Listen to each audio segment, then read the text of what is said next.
पूज्य गुरुदेव का आगमन भी हो चुका है। सुंदर गुरु वंदना, सुंदर गुरु भजन हम सभी श्रवण करेंगे। जय जय श्री राधे, हर हर महादेव, श्री शिवाय नमस्तुभ्यम। गुरुर्ब्रह्मा गुरुर्विष्णु गुरुर्देवो महेश्वरा गुरु साक्षात् परब्रह्मा।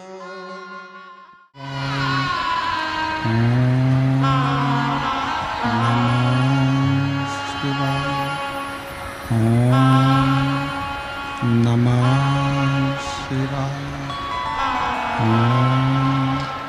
नमः शिवाय। नमः शिवाय।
विश्वनाथ भगवान की जय। महाकालेश्वर भगवान की जय। ओंकारेश्वर भगवान की जय। सिंहेश्वर महादेव की जय। कुबेरेश्वर महादेव की जय। हर हर महादेव, हर हर महादेव, हर हर महादेव। काशी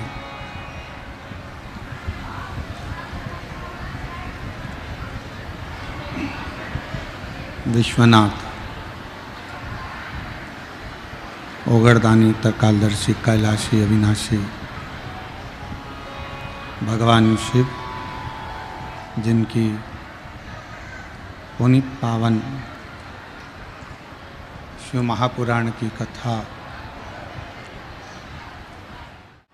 सिंहेश्वर नाथ जी का ये पवित्र मंदिर प्रांगण, जहाँ आप और हम भगवान शिव की पवित्र कथा का लाभ ले रहे हैं। कथा के मुख्य आयोजक के रूप में आयोजक समिति बाबा सिंहेश्वर नाथ, मैया पार्वती, गौरी शंकर समिति सिंहेश्वर बिहार, कथा मंडप में विराजमान सभी संत साधु गुरुजन, तपस्वी जन, साधक, उपासक, सभी तपस्वी ब्राह्मण जन के चरणों को नमन करते हुए जितने भी यजमान परिवार इस पवित्र कथा के दिव्य और भव्य आयोजन में सम्मिलित हुए हैं, सभी यजमान परिवारों को बहुत बहुत साधुवाद है। एक बार जोरदार ताली बजाकर उनका स्वागत, वंदन, अभिनंदन।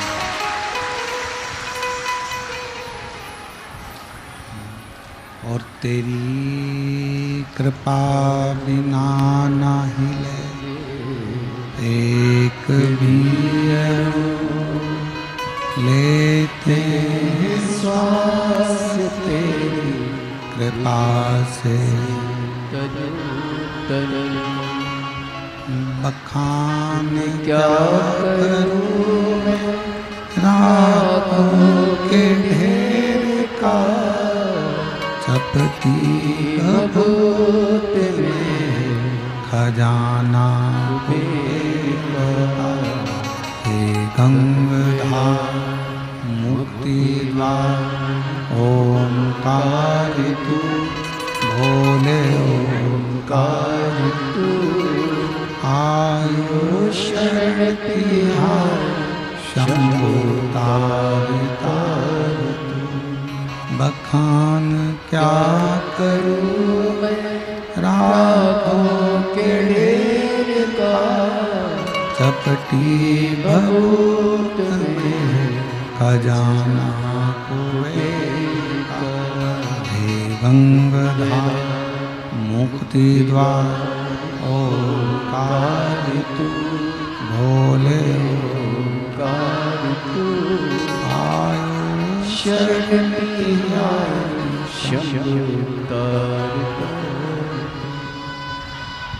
भगवान देवादिदेव महादेव, भगवान शिव, त्रिकालदर्शी, कैलाशी, विनाशी शंकर की ये पवित्र कथा जिसको मात्र श्रवण करने से ही जीव के संपूर्ण कष्ट, दोष समाप्त हो जाते हैं। ऐसी पवित्र पावन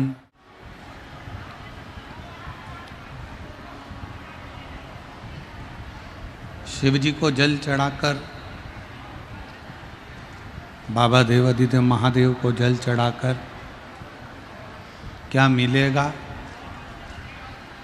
कितना फल मिलेगा, ये मत सोचो कभी, ये कभी विचार ही मत करो।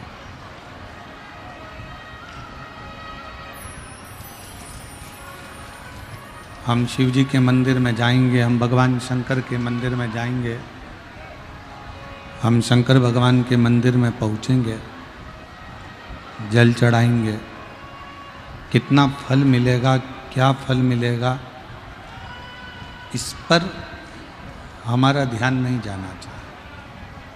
हमारा ध्यान ये जाना चाहिए कि मंदिर जाने का, भोलेनाथ जी से मिलने का, कम से कम शंकर भगवान ने कृपा कर कर हमको मंदिर तक तो बुला लिया।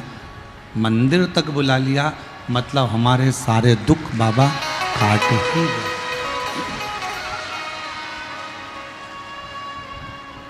प्रथम है आपका मंदिर तक पहुंचना। तेरे मंदिर में आना मेरा काम है और मेरी बिगड़ी बनाना तेरा। तेरी चौखट पर मैं आ ही गया, मुझे दर्शन दिखाना तेरा। आप उसके कथा मंडप तक पहुंच गए, आप उसके पंडाल तक पहुंच गए, आप उसके मंदिर तक पहुंच गए, आप उसकी चौखट तक पहुंच गए। अब ये उसकी मर्जी, वह हमारा हाथ पकड़कर कैसे पार उतार सकता है, वह हमारा हाथ पकड़कर कैसे मंजिल तक पहुंचा सकता है, ये उसकी मर्जी है। आप केवल उसको भजो।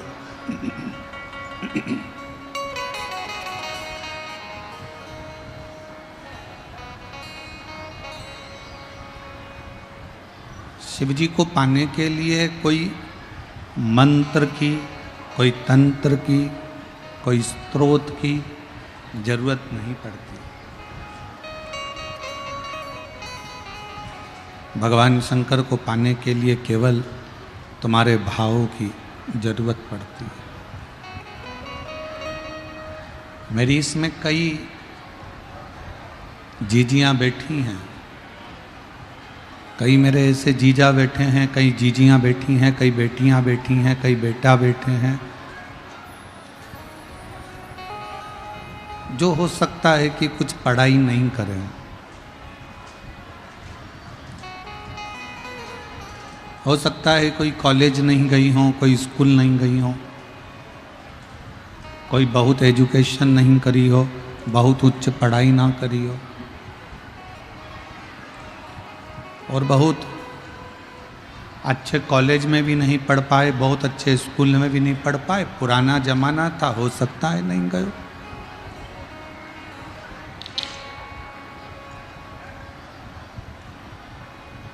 पर शबरी ने भले कुछ नहीं पढ़ा, पर शबरी ने अपने दिल में मातंग बाबा के कहने से राम जी को बिठा लिया।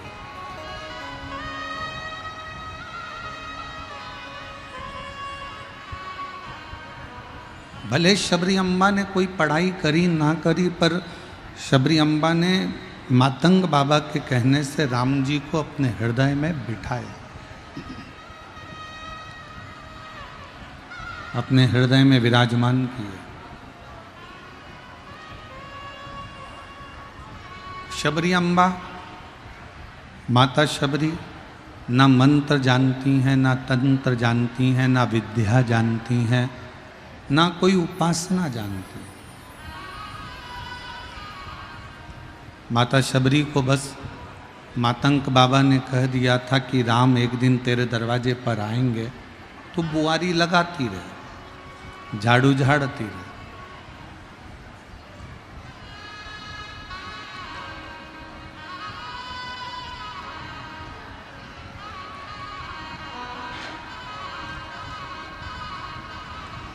और भगवान भाव से शबरी अम्बा के दरवाजे पर पहुंचे।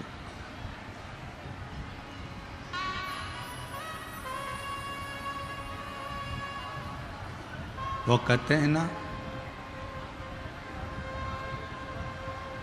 शबरी के झूठे बेर भी खाते रहा करो,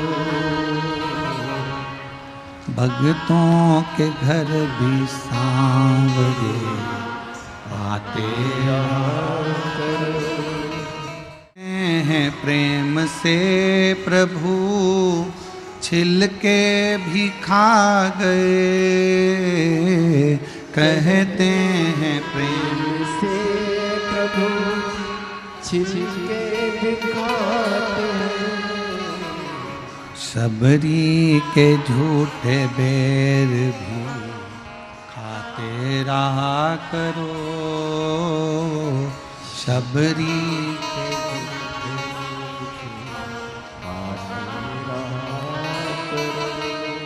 ओ दर्शन के नैन बांवरे दर्शन दिया करो, दर्शन के नैन।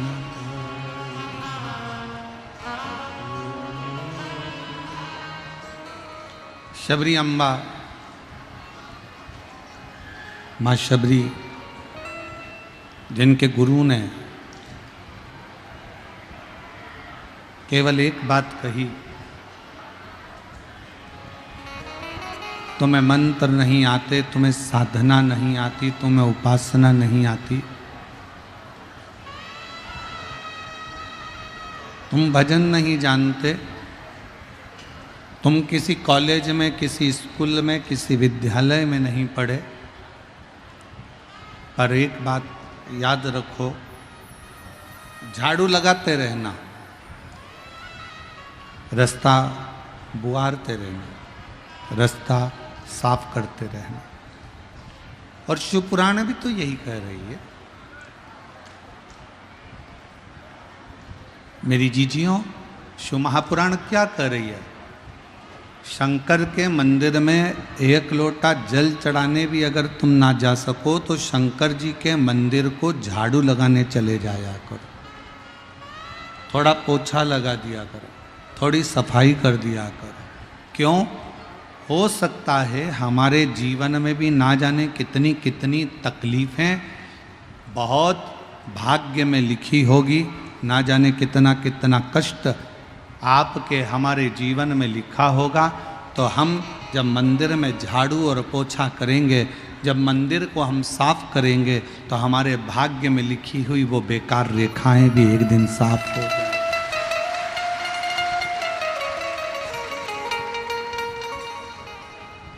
भगवान को कोई मंत्र नहीं चाहिए, भगवान को कोई तंत्र नहीं चाहिए, भगवान को कोई साधना नहीं चाहिए। भगवान को केवल एक भाव, भगवान को केवल एक शुद्ध भाव भगवान को चाहिए, केवल एक शुद्ध भाव।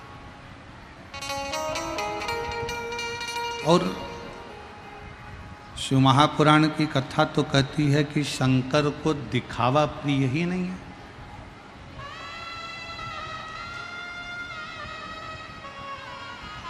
शिव जी को आडंबर प्रिय नहीं है, शंकर भगवान को दिखावा प्रिय नहीं है।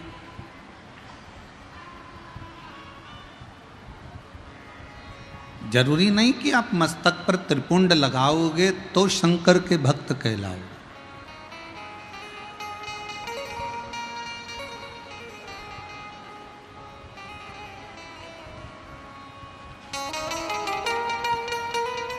जरूरी नहीं कि आप मस्तक पर त्रिपुंड लगाओ तो शिव के भक्त कहलाओगे।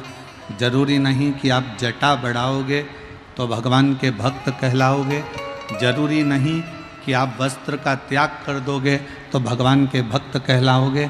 शिव महापुराण की कथा कहती है कि शिव जी को पाने के लिए नाथ में जटा बढ़ाने की जरूरत है, ना तुम्हें कोई दिखावे की जरूरत है। शिव जी को पाने के लिए केवल दिल से मन को शिवालय बनाना। हमारे शैलेन जी एक भजन की लाइन गुनगुनाते रहते हैं, मन मेरा मंदिर नहीं, मन शिवालय हो गया, ऐसा भाव शैलेन जी कहते हैं। वो मंदिर बनाने का प्रयास करिए, और जब मन मंदिर बन जाए उसके भीतर भगवान शंकर की अविरल भक्ति, भगवान शंकर की शिव भक्ति, भगवान शंकर की अविरल भक्ति जब विराजमान हो जाए तो शिव जब हमारे दिल में आकर बैठ जाते हैं, शंकर जब हमारे हृदय में आकर बैठ जाते हैं, तो फिर कोई आडंबर, कोई दिखावा, कुछ भी करने की जरूरत नहीं पड़ती। शंकर हमारे भीतर समाहित होते चले जाते हैं, हमारे भीतर।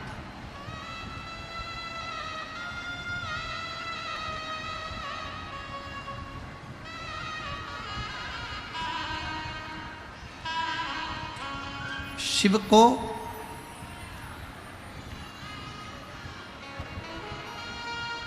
दुनिया के लोग तुमसे कहें भगवान शंकर को ये चाहिए, भगवान शंकर को वो चाहिए, भगवान शंकर को ये ला कर दो, भगवान शंकर ये मांग रहे हैं, या भगवान शंकर को ये ला कर दीजिए, नहीं।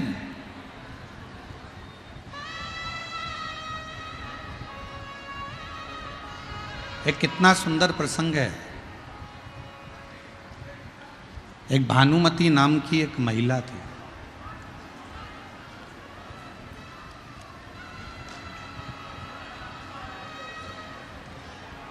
और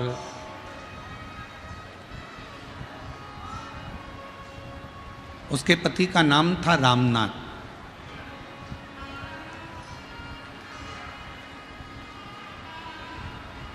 भानुमती के 4 बेटे थे। रामनाथ का काम लकड़ी काटकर बेचने का था।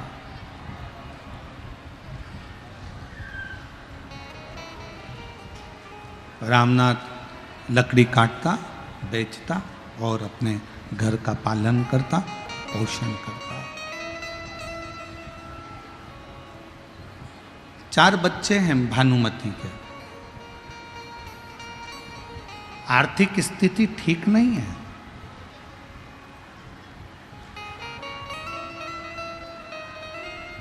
सुबह अगर भोजन मिल गया तो शाम के पते नहीं है, और शाम को मिल गया तो सुबह के पते नहीं है। कभी कभी तो ऐसा होता था कि दिन भर ही भोजन नहीं मिलता था, ना सुबह मिलता था, ना शाम को मिलता था।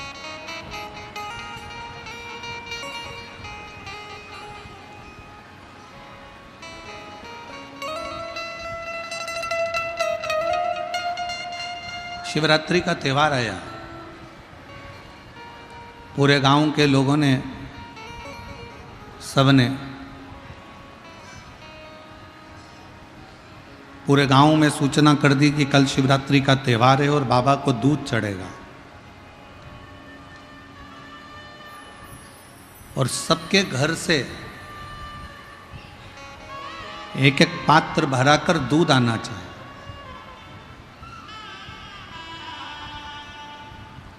एक एक लोटा भरकर दूध आना चाहिए।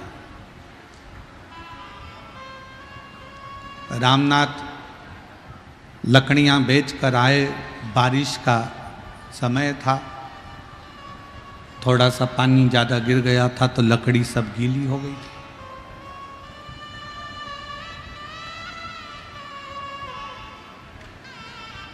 कोई माउटा पानी का आया और वो सारी लकड़ियों को गीली कर कर चले गया। तो रामनाथ को बच्चों के लिए ना तो भोजन मिला है, ना लकड़ी मिली है, ना कोई सामग्री उसके पास में आई।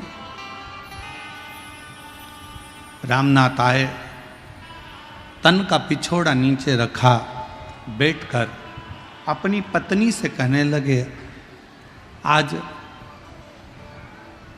समझ में नहीं आता कि भोजन के लिए ना तो मैं बच्चों के लिए कुछ ला सका हूं, ना घर का पालन करने नहीं है, ना चलेगा। आज तक अपने बच्चों ने पलट कर नहीं कहा कि पिताजी मुझे भोजन चाहिए।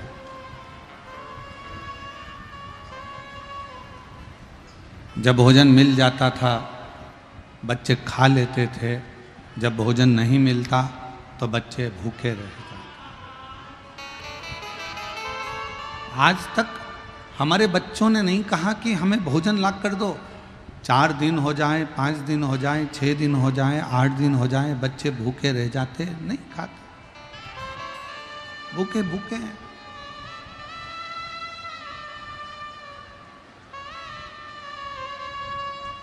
रामनाथ से भानुमति ने कहा, तुम दुख मत मनाओ, सोचो मत।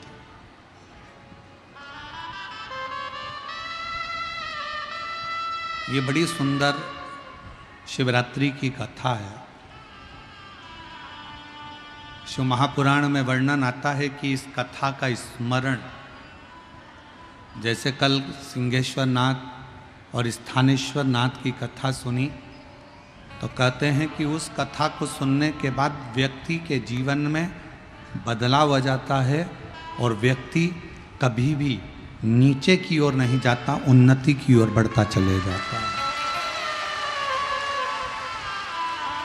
उसी तरह रामनाथ और भानुमति का ये संवाद शिवरात्रि का एक ऐसा संवाद है जिस संवाद को श्रवण करने के बाद में स्वयं तुमरुका जी चंचुला देवी से कहते हैं कि चंचुला, इस संवाद को सुनने वाले के घर में कभी वैभव की कमी नहीं आती है, उसके घर में कभी वैभव कमी नहीं।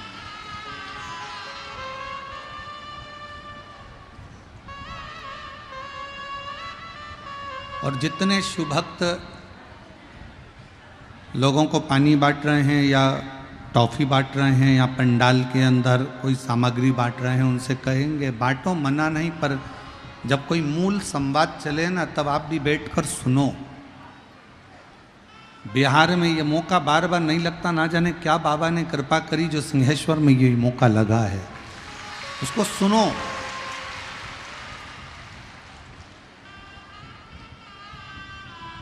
24 घंटे तुम्हारे हैं, उसमें से 2.5 घंटा बाबा का है। दिल से उसको सुनो, धारण करो, प्रार्थना करो कि बाबा हमारी ऐसी कृपा करना कि हमारे जीवन में भी हम एक बार यजमान पद ग्रहण करें। और ऐसे ही शिव महापुराण की कथा अपने बिहार में होती है। भानुमति ने रामनाथ से कहा कि बच्चे कभी नहीं बोले कि हमको भोजन चाहिए, बच्चों ने कभी नहीं कहा कि हम भूखे हैं। बच्चों को भोजन मिला तो ठीक, और भोजन ना मिला तो ठीक। वो नहीं कह रहे हैं कि हमको भूख लगी है, हमको प्यास लगी है, या हमको भोजन ला कर दो, या हमको कुछ ला कर दीजिए। वो नहीं बोल रहे।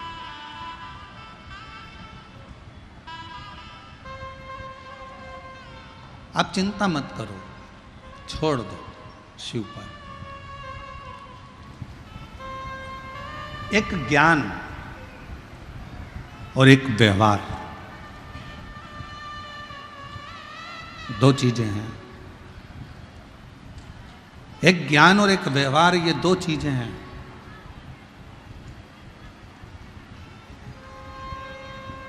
व्यवहार भी प्रबल है और ज्ञान भी प्रबल है, पर इन दोनों में सबसे ज्यादा प्रबल क्या है? शिव महापुराण में तुमरुका जी कहते हैं इनमें सबसे ज्यादा प्रबल है व्यवहार। कभी कभी कोई मोटी फाइल किसी ऑफिस में, किसी ऑफिसर के पास में, राजनेता के पास में, कोई प्रशासन के पास में, कोई अन्य जगह पर कोई व्यक्ति का काम अटक जाता है, तो कई बार ज्ञान काम नहीं आता और व्यक्ति का जो व्यवहार होता है ना, प्रेम होता है ना, व्यवहारिकता होती है ना, वो फाइल को पूर्ण कर देता है। कभी कभी व्यवहार और ज्ञान, ये व्यवहार और ज्ञान में से कभी कभी ज्ञान हो सकता है कि समस्या की घड़ी में काम ना आए।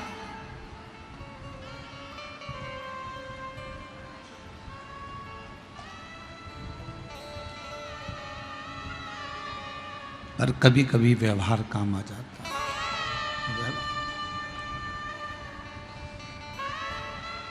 तुम क्यों रो रहे हो? भानुमति अपने पति रामनाथ से कह रही है, तुम क्यों रो रहे हो? किस लिए? तुम्हारे रोने का कारण क्या है? क्यों रोते हो? किस लिए रोते हो? आज मैं बच्चों को कुछ दे नहीं पाया, आज मैं बच्चों को कुछ प्रदान नहीं कर पाया, आज मैं बच्चों का पेट नहीं भर पाया। बच्चों ने कभी कहा तुमसे कि हमको भूख लगी है और आज हमें भोजन नहीं मिला?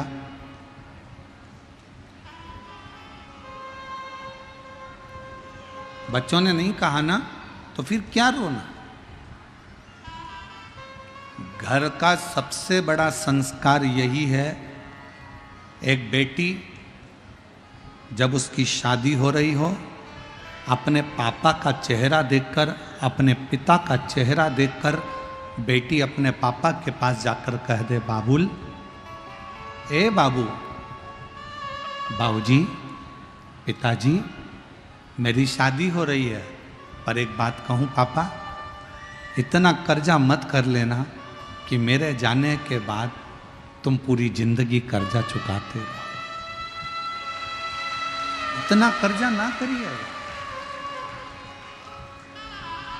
पापा, बाबूजी। माना मैं आपकी बेटी हूं, पर पापा मैं आपको कर्जे में भी नहीं देख सकती, मैं आपको दुखी नहीं देख सकती। माना मैं आपकी बेटी हूं, पर मैं आपको कर्जे में नहीं देखूं। बाबा,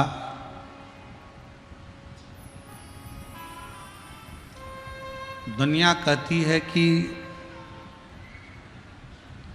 बेटी की विदाई में सबसे ज्यादा मार होती है, पर शिव महापुराण की कथा कहती है जब पार्वती जी विदा हो रही थी तो हिमालय राज, जिसको लोग पत्थर कहते हैं, उसके भी नेत्रों से पानी बह रहा था, उनके भी नेत्रों से जल बह रहा।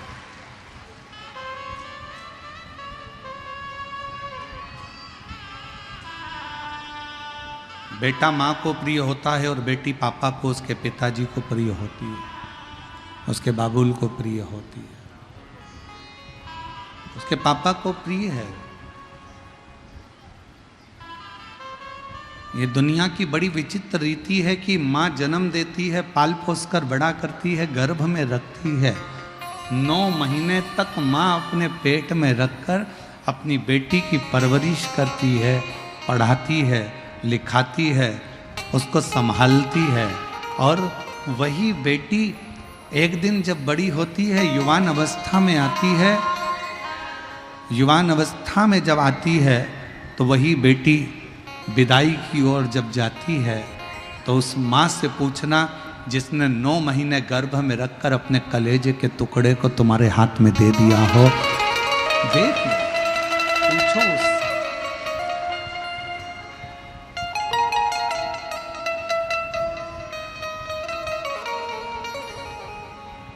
और कैसो अमीर साहूकारो म्हारा बाबुल, बेटी धरी ना जाए।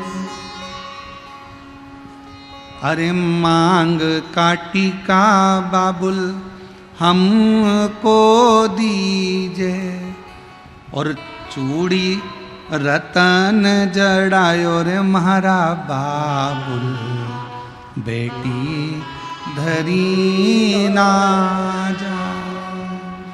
कैसो अमीर साहू, क्षण ऐसा आता है कि बेटी को विदाई करते समय बाप को लगता है कि मेरी सारी दुनिया, मेरा सारा दौलत, मेरा सारा धन कहीं चले गया, कहीं चले गया। क्यों रो रहा है, किस लिए? और मेरी बेटियों,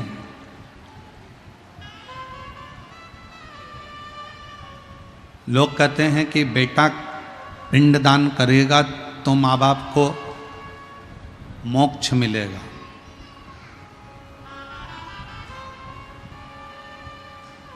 पुराण कहती है कि बेटा पिंडदान करेगा, तर्पण करेगा तो माँ बाप को मोक्ष मिलेगा। पर शिव महापुराण की कथा कहती है बेटा एक कुल को तारता है, बेटी 2 कुल को तारती है। सारी पुराणे कहती है कि बेटा पिंडदान करेगा, तर्पण करेगा, तिलांजलि करेगा, तब माँ बाप को मोक्ष मिलेगा। शिव महापुराण की कथा कहती है माँ बाप का सबसे बड़ा मोक्ष कब होता है? जब वो अपनी बेटी का कन्यादान अपने हाथों से करते हैं।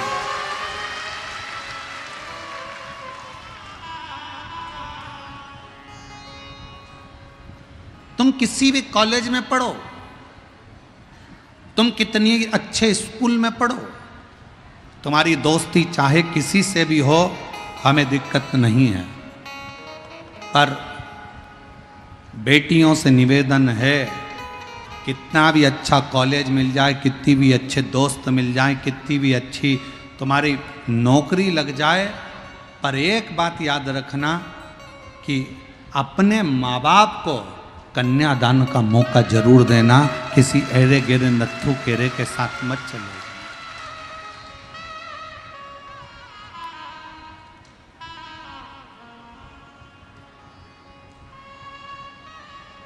एक नर्क ऐसा होता है जिस नर्क में कन्यादान का पूछा जाता है। हमको बिहार की रीति रिवाज नहीं मालूम, पर हमारे यहाँ का रीति रिवाज है, हमारे यहाँ का रीति रिवाज है, जब लड़की का कन्यादान करा जाता है तो आटे की एक लोई बनाई जाती है। इधर बिहार का तो हमको नहीं मालूम, आटे की एक लोई बनाई जाती है, उसके अंदर कुछ रख दिया जाता है, सोना चांदी रुपया पैसा, और लोई बनाकर जब कन्यादान होता है तो उस लोई को रखा जाता है, लड़के का हाथ नीचे रखकर फिर कन्यादान बाप करता है। बोलो इधर होता है कि नहीं होता, हमको नहीं मालूम, पर हमारे उधर की रीति है। लोग कहते हैं कि लड़का पिंड दान करता है, लड़का जब तलांजलि देता है तब माँ बाप को मोक्ष मिलता है। शिव पुराण कहता है कि बेटी के हाथ में जब वो आटे की लोई आती है और कन्यादान जब छूटता है, उस समय पर बाप जब कन्यादान कर रहा होता है, माँ जब कन्यादान कर रही होती है, हाथ में बस वो रखा कर जल जब छोड़ा जाता है कन्यादान का, उसी समय पर माँ बाप मोक्ष प्राप्त कर लेते हैं, फिर उनको कोई नरक नहीं भोगना पड़ता।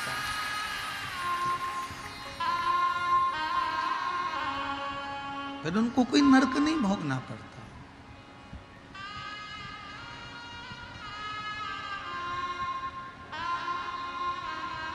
एक हृदय की रीत है। जब पार्वती जी की विदाई हो रही थी, मैनावती अपने कक्ष में माता पार्वती को लेकर पहुंची। अपने कक्ष में मैनावती ने पार्वती जी को गोदी में बिठाकर कहा, लाडो विवाह तो हमने कर दिया, पिता के घर में कितना भी वैभव होना वो मूल नहीं है, पर पति के घर में जो वैभव होगा ना, उसमें अपनी जिंदगी को निकालना। बेटी की सही परीक्षा कब होती है? जब वो युवान हो जाती है, जवानी अवस्था में आ जाती है, और उस समय पर बेटी की परीक्षा होती है कि ये माँ बाप के अनुसार चल रही है या किसी अन्य लड़के के चक्कर में अपने माँ बाप को ठोकर मारकर जा रही है। बेटे की परीक्षा होती है जब उसकी शादी होती है, बहू आ जाती है। बेटी की परीक्षा होती है जब वो जवान होती है, युवान अवस्था में आती है। एक पति की परीक्षा जब होती है, जब पत्नी बीमार पड़ती है और पति उसकी सेवा में लगता है। और पत्नी की परीक्षा तब होती है जब पति के पास कुछ नहीं रहता और वो कदम से कदम मिलाकर अपने पति को धीरज बंधा देती है, तब पत्नी की परीक्षा होती है।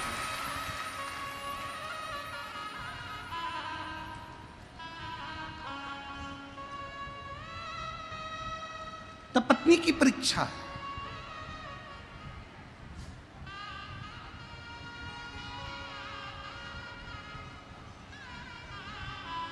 पार्वती जी ने माता को कहा, माँ आप चिंता ना करें, मेरे माँ बाप के जो संस्कार हैं वो मेरे सम्मुख में रहेंगे।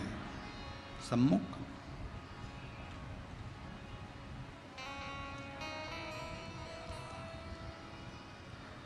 एक पिता के जीवन में कितना दुख होता है।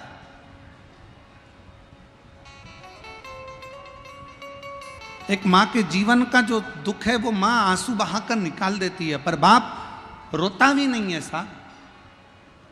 उसके जीवन का जो दुख है वो खुद जानता है। वो एक लाइन आती है ना कि वो मैया पे क्या बीत रही, बहना तू ये मैया पे क्या बीत रही, बहना तू ये कलेजे के टुकड़े, कलेजे के टुकड़े को रो रो के भुलाना। बाबुल का ये घर बहना 2 दिन का ठिकाना। जीवन में कितना दुख एक पिता की जिंदगी में आता है, कितना दुख एक मां के जीवन में होता है। धन की प्रीति नहीं,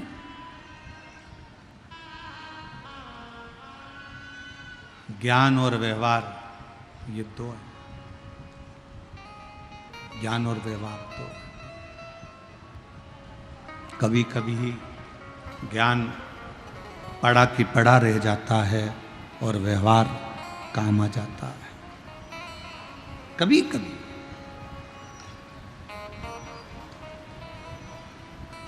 तुम कितने विद्वान हो, तुम्हारी विद्वत्ता तुम्हारे पास में रखिएगा।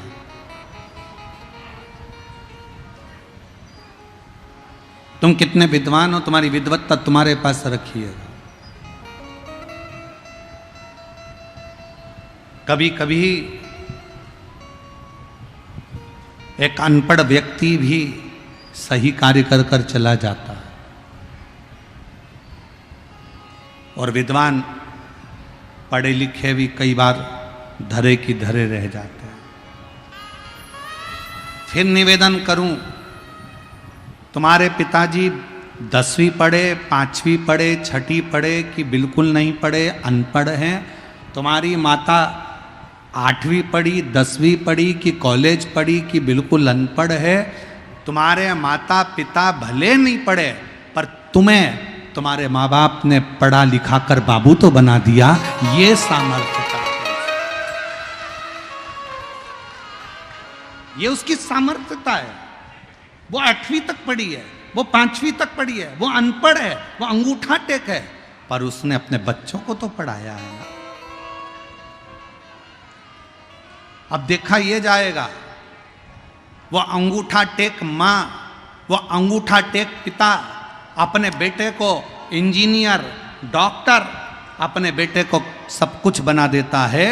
एक दिन अच्छे ओहदे पर ले जाकर उसकी नौकरी भी लगवा देता है। देखना तो ये पड़ेगा कि वो अंगूठा टेक माँ और अंगूठा टेक बाप ने अपने बच्चे को इंजीनियर बना दिया। अब देखना ये है कि तुम पढ़े लिखे अपनी औलाद को कहां तक पहुंचाते हो, वो देखने वाली बात, वो देखने वाली बात। माँ घर में काम कर रही है तो भी बच्चे पर ध्यान रख रही है, माँ घर में रसोई बना रही है तो भी बच्चे का ध्यान रख रही है। और एक आज के जमाने के पढ़े लिखे लड़के, पढ़े लिखी लड़कियां जब विवाह हो जाता है तो उनको बच्चों को संभालने के लिए एक आया की जरूरत पड़ती है। बच्चों को संभालने के लिए एक आया की जरूरत है जो बच्चे को संभाले। झाड़ू लगाने के लिए झाड़ू वाली की, बर्तन वाले के लिए बर्तन मांजने वाली की, कपड़ा धोने वाले की, झाड़ू पोछा करने वाले की, रसोई बनाने वाले की, पूरे घर में सारे नौकर चाकर की जरूरत पड़ती है। पर एक अंगूठा टेक माँ झाड़ू भी लगाती है, पोछा भी लगाती है, बर्तन भी मांजती है, भोजन भी बनाती है और आए हुए मेहमानों का सम्मान भी करती है। और तुम जैसे बेटे को कभी कलेक्टर, कभी एसपी और कभी इंजीनियर, कभी डॉक्टर बना देती है। उसको नहीं आता कुछ भी, वो नहीं जानती, ज्यादा पढ़ा लिखी नहीं है। और सही बोलूं ना मेरी बहनों, ओ मेरी बिहार की जीजियों, कई मेरी जीजियां तो ऐसी आज भी बैठी हुई हैं और आज भी भारत की भूमि पर ऐसी माताएं हैं, ऐसे पिता हैं जिनको आज भी स्क्रीन टच मोबाइल चलाना नहीं आता। आज भी है। और स्क्रीन टच तो जाने दो, कीपैड पे भी कोई फोन लगा कर देगा तो बात कर लेगी, नहीं तो वो नंबर दबाना भी नहीं जानती।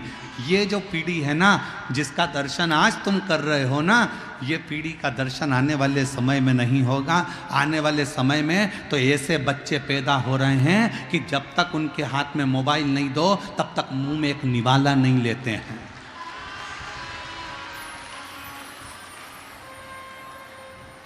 पहले मोबाइल दो, फिर उस पर वो देखेगा एक मोटा हाथी, फिर वो खाएगा। मम्मी उसके आगे पीछे घूमेगी, बेटा खा ले, बेटा खा ले, बेटा खा ले, बेटा खा ले। फिर कई बार बूढ़ी बूढ़ी माताओं के जब छठ पर्व में जब बहुएं आती हैं ना, मुंबई से, पूना से, पटना से जब बहुएं आती हैं ना, तो बूढ़ी बूढ़ी बिहार की फिर माताएं कहने में पीछे नहीं हटती। कई बार बिहार की माताएं फिर कह देती हैं, हमारी भी 4 औलाद थी, हमने पाल पोस के बड़ा कर दिया। खिला देते थे एक बार और खेलने चले जाते थे, और धाए बहू तेरी औलाद से, ऐसी औलाद पैदा करी, उसके पीछे 24 घंटे नाचो, ले बेटा खा ले, ले बेटा खा ले, ले बेटा खा ले, ले बेटा खा ले। गाय ऐसी बहू से कहां ढूंढोगे उसको, कैसे ढूंढोगे उसको? आज भी वो अंगूठा टेक माँ, आज भी वो अंगूठा टेक पिता अपने बच्चों के लिए सब कुछ करना चाहता है, सब कुछ।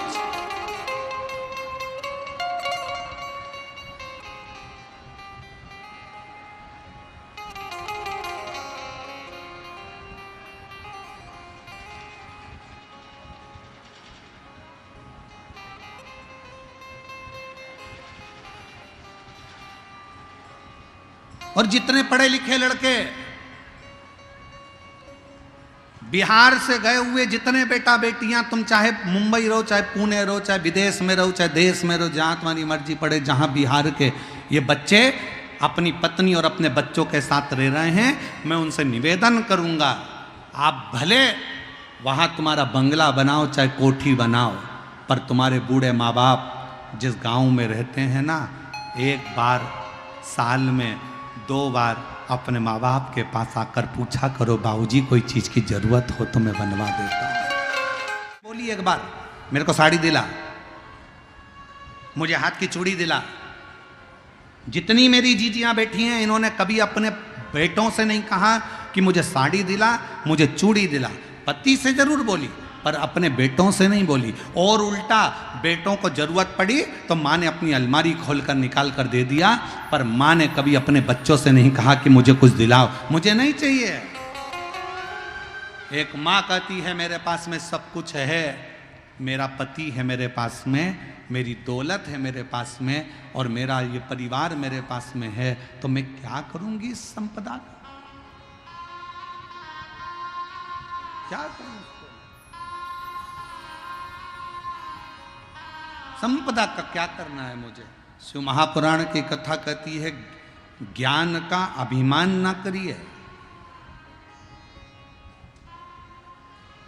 ज्ञान का अभिमान ना करिए, कुछ काम व्यवहारिकता में करने का प्रयास करिए। तुम्हारे पापा नहीं पढ़े लिखे, अपना ज्ञान अपने पास में रखिए। तुम्हारी मम्मी नहीं पढ़ी लिखी, अपना ज्ञान अपने पास में रखिए। तुम्हारे घर के बुजुर्ग नहीं पढ़े लिखे, अपना ज्ञान अपने पास में रखिए। कभी कभी अगर माँ बाप के पास में आकर बैठो, बुजुर्गों के पास में आकर बैठो, तो ज्ञान की चर्चा नहीं, व्यवहारिकता की चर्चा होना चाहिए। मम्मी आपके हाथ का भोजन अच्छा लगता है, पापा आप थोड़ा बैठा करो, पापा को माँ को थोड़ा हृदय लगाने का प्रयास करो,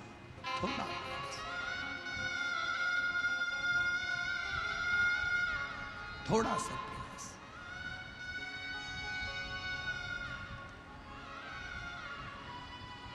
आज का जमाना बड़ा प्रोफेशनल हो गया है। लोग रिश्ते भी केवल तब तक निभाते हैं जब तक उनको तुम्हारी जरूरत पड़ती है, उसके बाद लोग रिश्ता निभाना भी बंद कर देते हैं। आज का जमाना प्रोफेशनल हो गया। जरूरत है तो रिश्ता है, जरूरत खत्म और रिश्ता खत्म।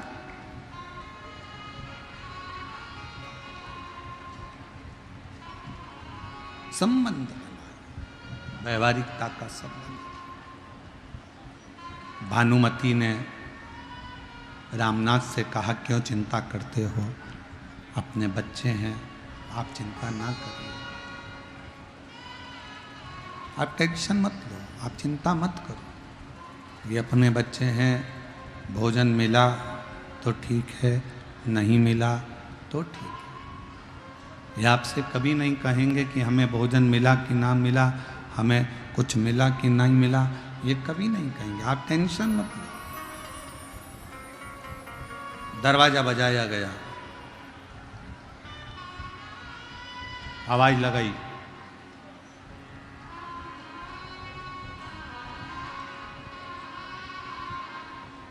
कौन है दरवाजे पर? गांव के लोग आकर खड़े होकर कहते हैं कल शिवरात्रि है। पूरे गांव के लोगों के घर से एक एक लोटा दूध आएगा, सबको शंकर भगवान पर चढ़ाना है।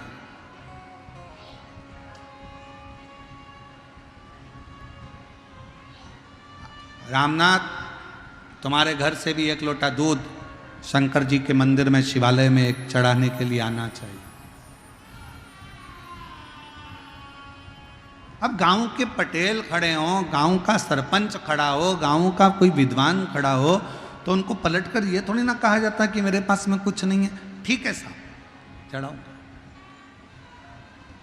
जरूर।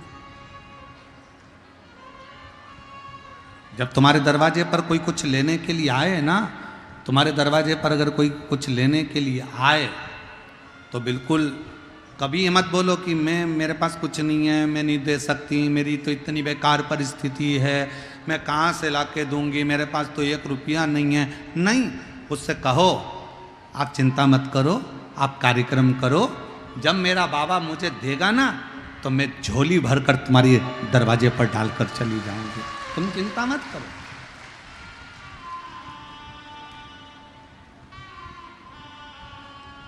क्यों टेंशन लेना,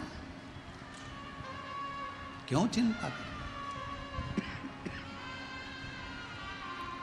किस बात की चिंता करते हो?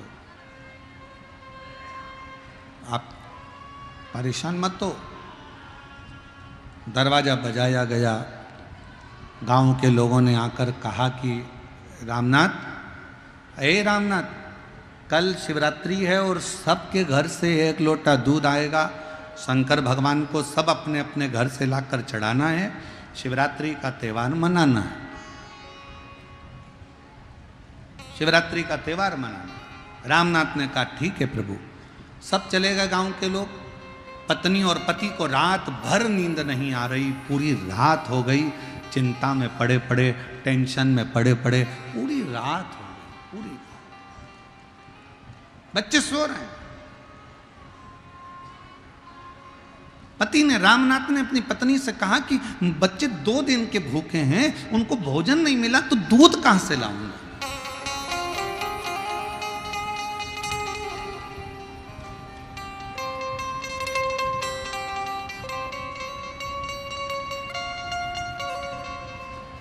मैं दूध कैसे लेकर आऊंगा, कहां से लेकर आऊंगा? पत्नी कहती है क्यों चिंता करते हो, 2 दिन भूखे रहे ना, कल भी भूखे रहेंगे, शिवरात्रि का व्रत हो जाएगा। क्यों चिंता करते हो, शिवरात्रि का व्रत हो जाएगा। दूध नहीं मिलेगा तो जल ही चढ़ा देंगे। गांव के लोग क्या कहेंगे? सारे घर से 1-1 लोटा दूध आना है और गांव के लोग क्या कहेंगे? पत्नी कहती आप चिंता मत करो, आप अपना विश्राम करो। ये धर्म पत्नी होती है।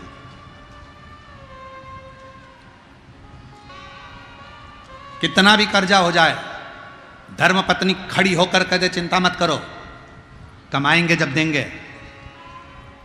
पति कह रहा है मैं तो मर जाऊं तो अच्छा, सुसाइड कर लूं, नहर में चले जाऊं, नदी में चले जाऊं, कहां से कर्जा चुकाऊंगा?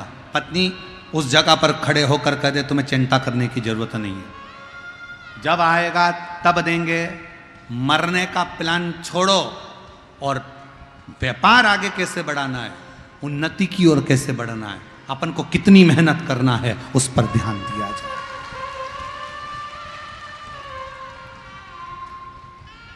उस पर ध्यान दिया जाए। पर हम लोग बहुत बड़ी गलती कर देते हैं। जब हम कर्जे में डूब जाते हैं, जब दुख में डूब जाते हैं, जब बहुत तकलीफ में आ जाते हैं, तो कहीं हाथ दिखाने के लिए जाते हैं, कहीं पत्रिका दिखाने के लिए जाते हैं, कहीं कुछ दिखाने के लिए जाते हैं, कहीं अपना भाग्य दिखाने के लिए जाते हैं। कहीं मत जाओ। जब दुख की घड़ी हो, अपने परिश्रम को, अपनी मेहनत को 4 गुना बढ़ाओ। इतनी मेहनत, इतना परिश्रम करो, इतनी मेहनत करो।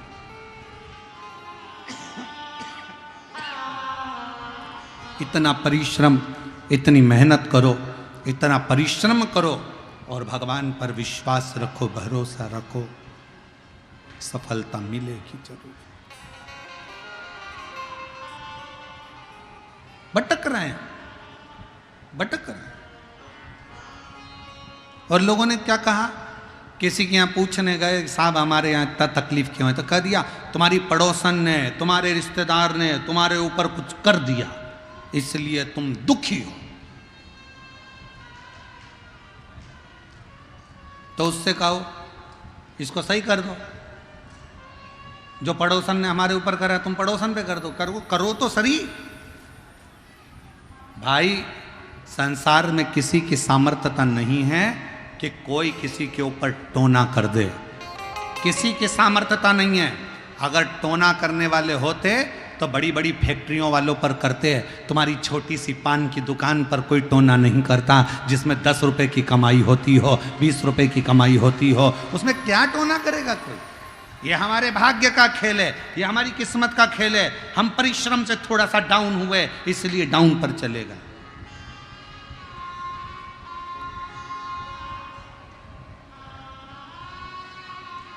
बड़ा हो और मत बुरे कर्म कर अज्ञानी, मत कर अरे ओ अज्ञानी, मत कर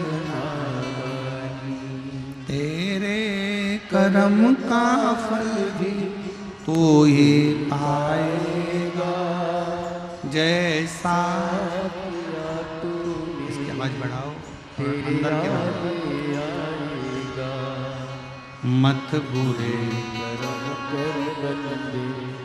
वरना पछताएगा, भगवान की आंखों से तू बच नहीं पाएगा, तू बच नहीं पाएगा। अपना परिश्रम पूर्ण रखिए। जब अपना परिश्रम पूर्ण होगा, संघर्ष पूर्ण होगा तो फल जरूर मिलेगा। बहुत दूर दूर से आप लोग आए हैं कथा श्रवण करने के लिए, बहुत दूर दूर से आप यहाँ पहुँचे हैं कथा सुनने के लिए। परिश्रम कर कर ही तो पहुँचे हो, मेहनत कर कर ही तो पहुँचे हो। अब जब इतनी मेहनत कर कर इतनी गर्मी में आप कथा सुनने के लिए आए हो, तो मेरा भोले बाबा आपको क्या खाली लौटा देगा? मेरा शंकर भी तो कुछ ना कुछ देकर भेजेगा यहाँ से आपको। शिव दिए बिना नहीं भेज सकते।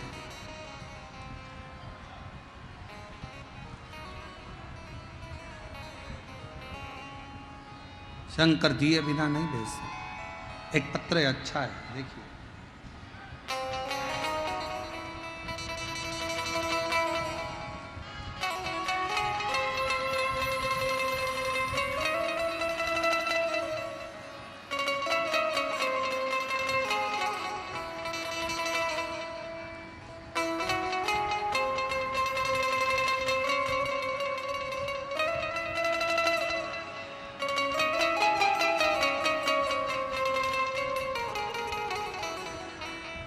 बबली पति श्वेत जायसवाल हैदराबाद में रहती हैं, हैदराबाद से हैं। कहीं बैठी हों तो हाथ हिला सकती हैं। बबली पति श्वेत जायसवाल आप ही हैं, आ जाइए। हैदराबाद से हैं। एक लोटे जल का मैं क्या वर्णन करूं गुरुदेव। मेरी बेटी के नई जिंदगी दी है भोले बाबा ने।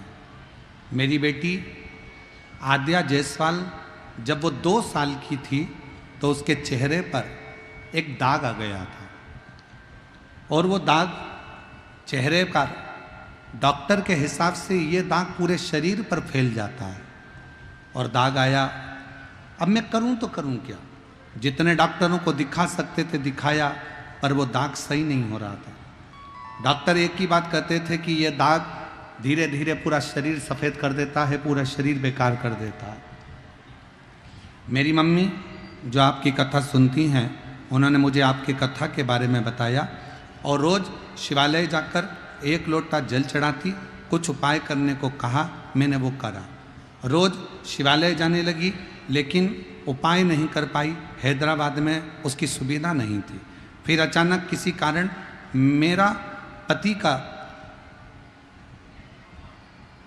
मेरे को मायके जाने का मौका मिला और वहाँ पर हमने ये उपाय किया।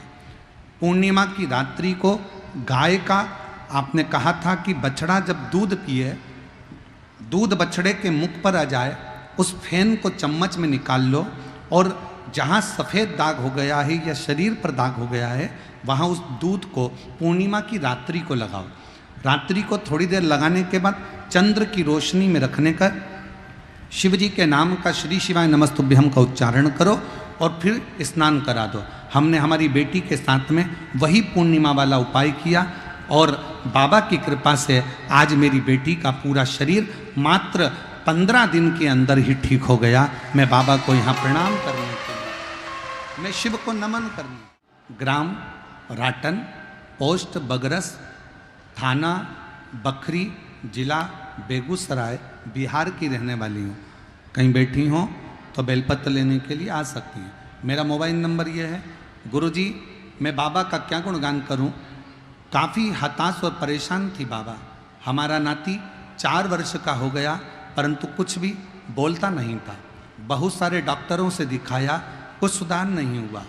एक जगह डॉक्टर साहब बोले इसके गले में ऑपरेशन करना पड़ेगा। कुछ समझ में नहीं आ रहा था। परिवार के सभी लोग काफ़ी चिंतित हो गए थे। हमारी देवरानी आपकी कथा टीवी पर सुनती है, उसने हमें बताया कि सीहोर वाला बाबा कहता है, सुना करो, 1 लोटा जल सभी समस्या का हल। बाबा आपकी भी समस्या का हल करेंगे।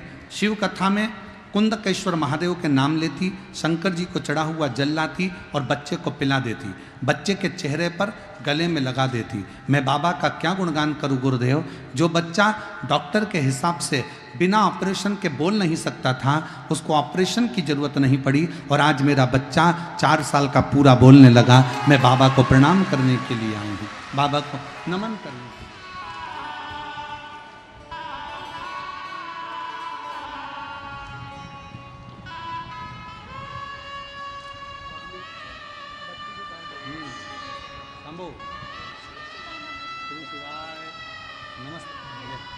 प्रणाम करो बाबा।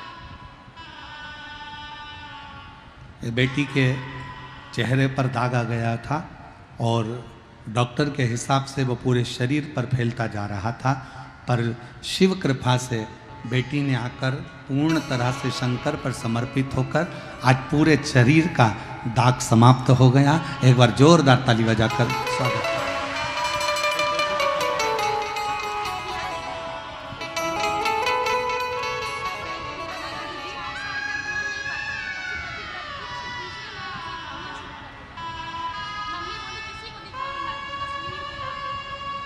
ये बालक 4 साल तक बोलता नहीं था और पशुपति व्रत और बाबा के भजन से आज पूर्ण तरह से बोलता है। एक बार जोरदार ताली बजाएं साथ।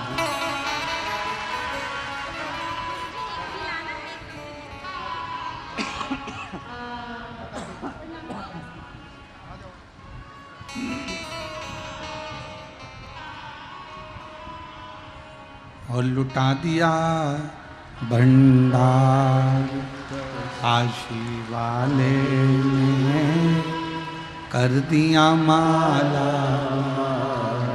काशी वाले, जो जैसी भावना लाया वो वैसा ही फल पाया, नहीं खाली उसे लौटाया, वो मन ही मन हर्षाया, और कर दिया माला काशी वाले, लुटा दिया भंडार काशी वाले।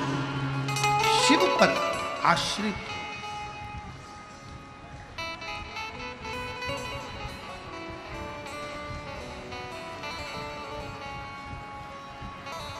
लोग कहते हैं गुरुजी समस्या बहुत बड़ी है। हमने पूछा कितनी बड़ी है, कि बहुत बड़ी है। फिर पूछा कितनी बड़ी समस्या है, बहुत बड़ी है। हमने पूछा कितने साल की है समस्या, कितने साल से है? 10 साल, 15 साल, 20 साल, 24 साल, 25 साल, कितने साल?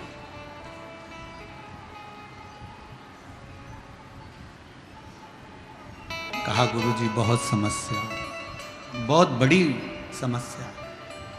हमने कहा समस्या कितनी भी बड़ी हो, कैलाश पर्वत पर बैठने वाले महादेव से बड़ी नहीं हो सकती है, वो उसके चरणों की रज ही हो सकती है।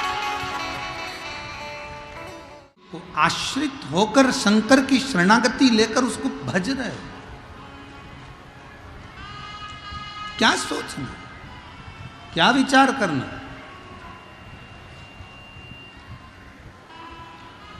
महाराज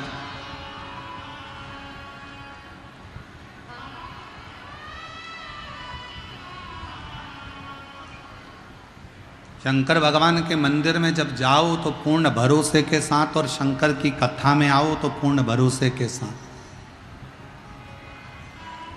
हम आपसे भी कहेंगे, और जो 1 मई से 7 मई जयपुर में विद्याधर नगर स्टेडियम में जो जयपुर की पवित्र भूमि पर कथा होने वाली है, 1 मई से 7 मई दोपहर में 1 बजे से 4 बजे तक, हम जयपुर के भक्तों को, उनके आसपास के भक्तों को भी यही कहेंगे कि जयपुर की कथा में अगर आप आओ तो बाबा के विश्वास के साथ आना कि मैं 7 दिन में कुछ ना कुछ लेकर मेरे बाबा के दरवाजे से जाऊंगा। तो आओ, वरना मत आओ। आप आपका घर भरा, आप भरा।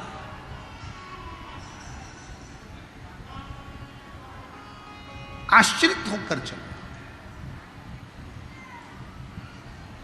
एक पत्नी का सबसे बड़ा क्रम है वो अपने पति को बल दे। सीखो भगवान शंकर की कथा से।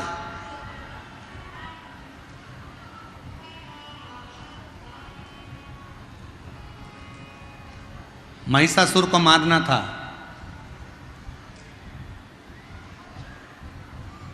महिषासुर को मारना है।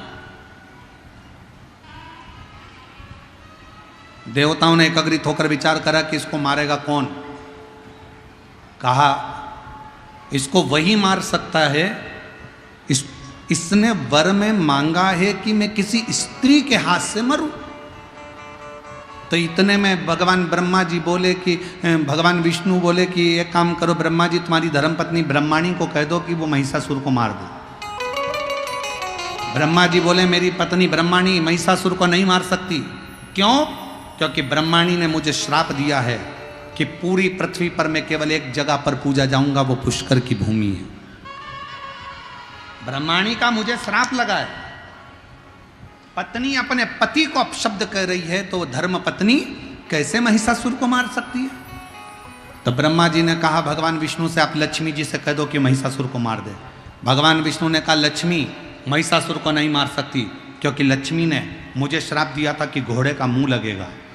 जब वो सुंदर तैयार हो रही थी, मैं उसको देखकर हंस दिया, हंसा तो लक्ष्मी जी ने मुझे कह दिया कि तुम मुझे देखकर घोड़े जैसे हंसे हो, इसलिए तुम्हें घोड़े का मुंह लगेगा। तो लक्ष्मी भी महिषासुर को नहीं मार सकती। तब भगवान ब्रह्मा और भगवान विष्णु ने कहा, शंकर भगवान आप पार्वती जी से कहो, पार्वती जी महिषासुर को मार सकती हैं, क्योंकि पार्वती जी आज तक शंकर भगवान से ऊंचे स्वर में बात नहीं करी है। पार्वती ने अपने अखंड सौभाग्य से सम्मानजनक बात करी। भगवान शंकर बोले मेरी पत्नी को तो क्रोध ही नहीं आता।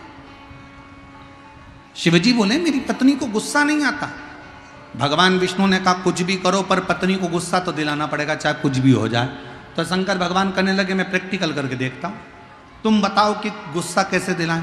तो कहा कि तुम बस पार्वती जी के सामने तुम अगर पत्नी को गुस्सा दिलाना है तो उसके बाप को बखानो, उसके पिताजी को बखानो, ठीक है। अब भगवान शंकर गुफा में गए, पार्वती जी ने भोजन दिया। शिव जी भोजन करते करते बोले, री पार्वती गजब की बात है, तेरे बाप भी बड़ा गजब था, इतना करोड़ों का धन होने के बाद भी उसने कन्यादान में 1 रुपया नहीं दिया। पार्वती जी मुस्कुराती रही।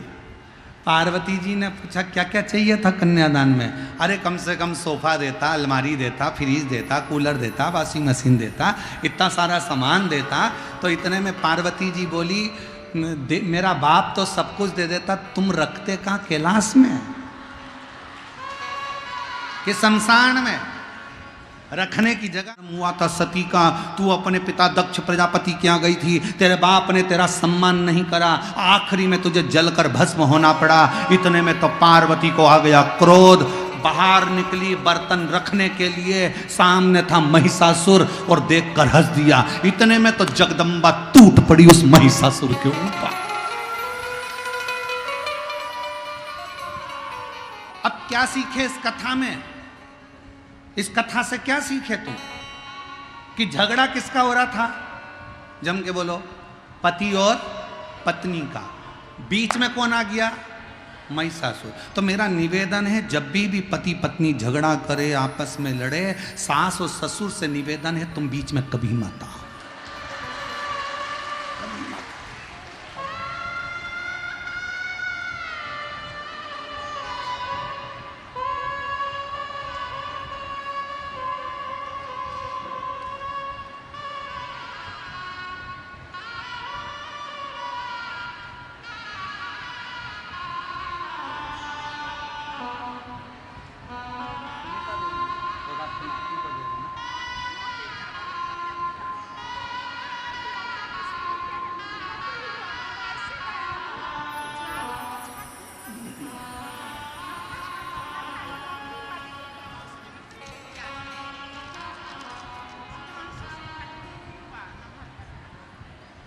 दीदी ने लिखा है, मेरा नाती बोलने लगा और मेरा एक बेटा जो कई सालों से नौकरी की तलाश में था, नौकरी नहीं लग रही थी, तब मैंने पशुपति व्रत किया और बाबा की कृपा से हाई स्कूल सेकंड में भौतिक का शिक्षक बन गया। मैं बाबा को यहाँ प्रणाम करने के लिए आई हूँ। बहुत बहुत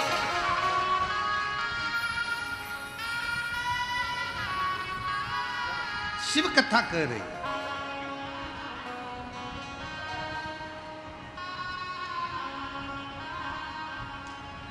भगवान शंकर और पार्वती का झगड़ा हो रहा है और बीच में कौन आ गया? जम के बोले जरा, महिषासुर। जब पति पत्नी का झगड़ा हो, भूल से भी, बच्चों से भी कहेंगे, अगर पति पत्नी का झगड़ा हो, बच्चों से भी निवेदन है, ना मम्मी के पास जाना ना पापा के पास जाना, नहीं तो मंदिर के घंटे तेरा बजा। बच्चों को बिल्कुल ना जाए, थोड़ा शांति होगी अपने आप। और होता है कभी कभी पति कुछ बोल दे, पत्नी को गुस्सा आ जाए तो वो बच्चों को धो देती है, धो दे क्रोध। कथा कह रही है, भगवान शंकर का संवाद कर रहा है कि शिव तत्व कह रहा है, पत्नी अपने पति को ये विश्वास दिलाए कि तुम चिंता मत करो, तुम्हें टेंशन लेने की जरूरत नहीं। क्यों चिंता करते? किस लिए? आप उस पर भरोसा रखो,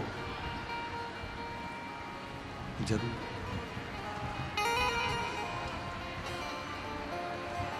आप उस पर विश्वास रखो, और जब आप उस पर भरोसा रखोगे तो शिव तत्व मिलेगा जरूर। एक बहन है जो कथा में आई है और घर से संकल्प लेकर निकली थी कि मैं कथा श्रवण करने के लिए जाऊंगी।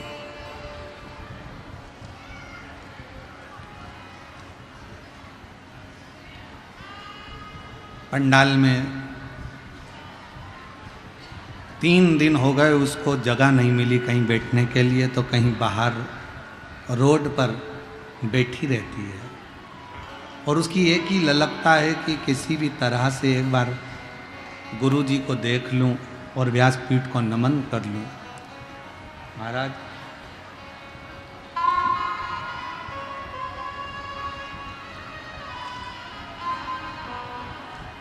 बैठी हों तो वो एक व्यासपीठ पर जरूर आए, क्योंकि 3 दिन से इस महिला ने एक अन्न का दाना नहीं खाया है। जब तक शिव का दर्शन ना कर लूं तब तक कुछ पाऊँ ना। इसलिए मेरा निवेदन है, जहाँ बैठी हैं वो जरूर आए और बाबा की अविरल भक्ति को हम तो कहेंगे। हमने बच्चों से कहा था उनको आगे ला के बिठा देना, क्योंकि इतने दिन से वो नियम लेके आई हैं। अच्छा, उधर बैठी हैं। हम बच्चों से कहा था कि उनको पंडाल में ले जाकर बिठा दे। इतने दिन से बाहर बैठ रही थी, दर्शन नहीं मिल रहा था। दर्शन शिव कथा कर रही है, एक विश्वास कर रहा है। महाराज तुम जहाँ चाहो वहाँ शिव तत्व आपके नजदीक में, आपके नजदीक। स्थान पर बैठकर भगवान देवाधिदेव महादेव से अपने मन का भाव बड़े आनंद के साथ कहिएगा। दिल से बाबा को प्रार्थना करिए और विनय करें, निवेदन करें। भगवान देवाधिदेव महादेव से प्रार्थना करिए, दिल से बाबा को अपने मन का भाव करें। जहाँ जगह मिले अपनी अपनी जगह पर बैठकर साथ में बोलिएगा।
भोला सब दुख काटो, ओ भोला सब दुख काटो। शिव शंकर जपूं तेरी माला, भोले बाबा जपूं तेरी माला। भोला सब दुख काटो, ओ भोला सब दुख काटो। वेश मंगल वेश मंगल शमशान वासी हमारा, शमशान वासी हमारा। ओ भोला सब दुख काटो, ओ भोला सब दुख काटो।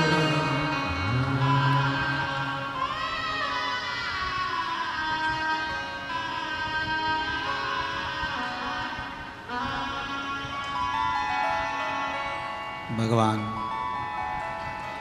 देवाधिदेव महादेव, भगवान शिव, ओगड़दानी, त्रिकालदर्शी, कैलाशी, विनाशी भगवान शंकर की कथा कह रहे हैं।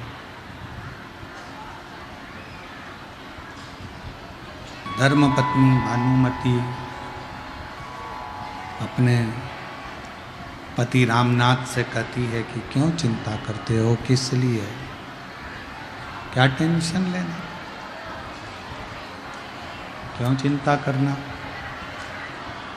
शिव पुराण कहती है एक धर्म पत्नी का सबसे बड़ा फर्ज है वो अपने पति को बल दे।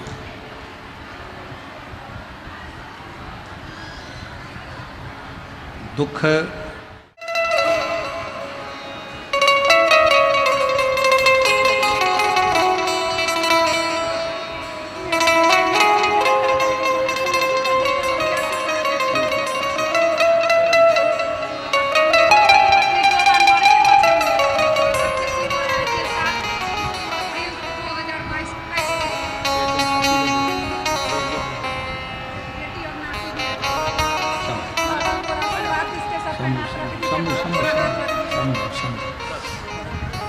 शिव तत्व शंभु शंभु शंभु शंभु शिव कथा कह रही है।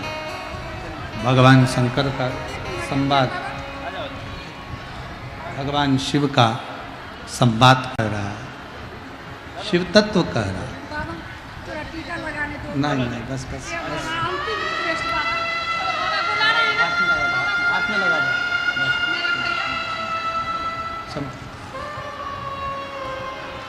शिव तत्व कह रहा है, भगवान शंकर का संवाद कर रहा है, शिव महापुराण की कथा कर रहा है। एक नारी अपने पति को बल दे सकती है, शक्ति दे सकती है।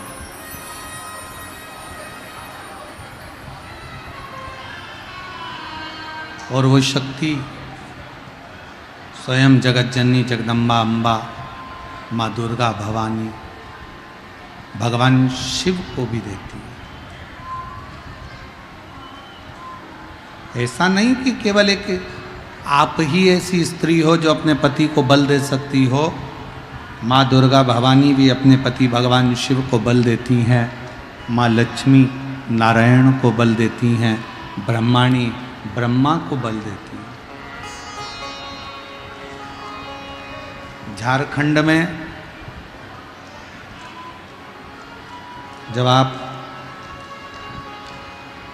गुमला में झारखंड की जब कथा सुनेंगे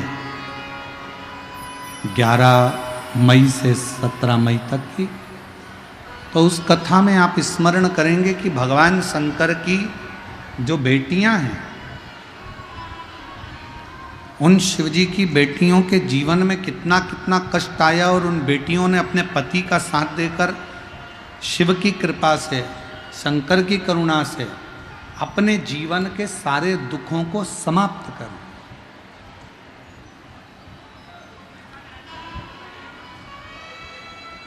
इसलिए उस कथा का नाम शिव बेटी शिव महापुराण की कथा रखा, जो झारखंड में होगी।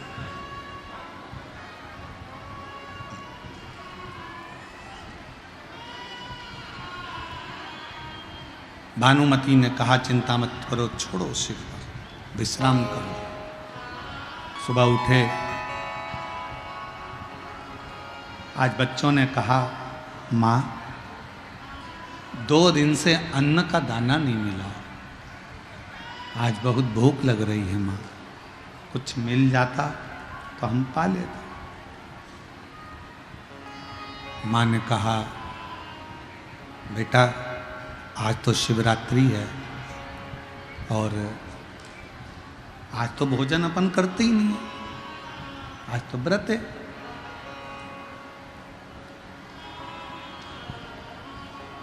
आज कहाँ भोजन करेंगे, अपन अपना व्रत है आज। महाराज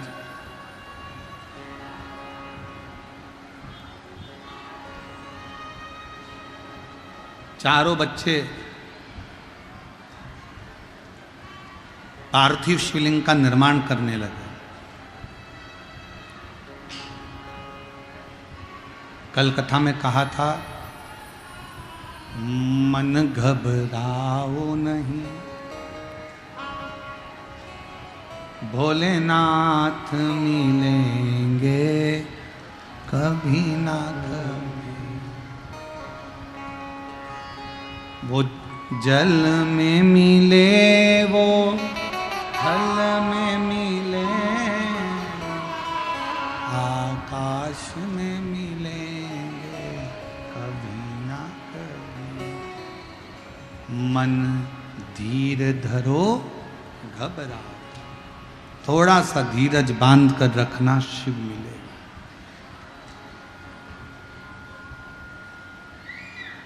कष्ट है जीवन में, हारना नहीं है।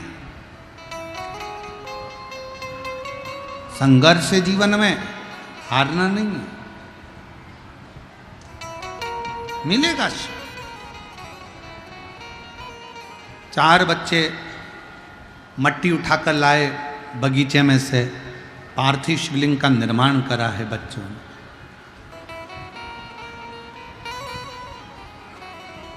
और पार्थिव शिवलिंग का निर्माण कर कर दौड़कर घर के अंदर गए, मां से कहा, मां देखो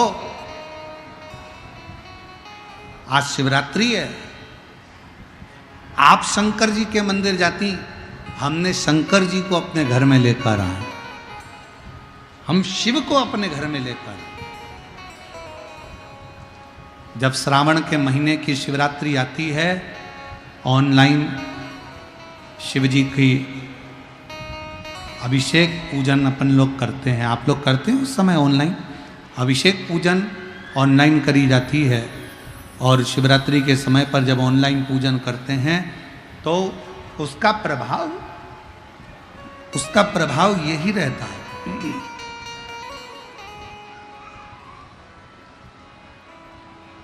कि साल में कम से कम एक दिन पूरा विश्व, पूरा देश विदेश में जहाँ पर सनातनी रहते हैं, वो कम से कम एक दिन श्रावण की शिवरात्रि के समय पर जब हम ऑनलाइन पूजन करें तो तुम्हारे मन में यह भाव होना चाहिए कि भगवान शंकर कहीं भी हों, उस दिन हमारे घर में प्रवेश कर रहे हैं। उस दिन शिव हमारा दुख हरने के लिए, शंकर हमारा कष्ट हरने के लिए वहाँ आ रहे हैं।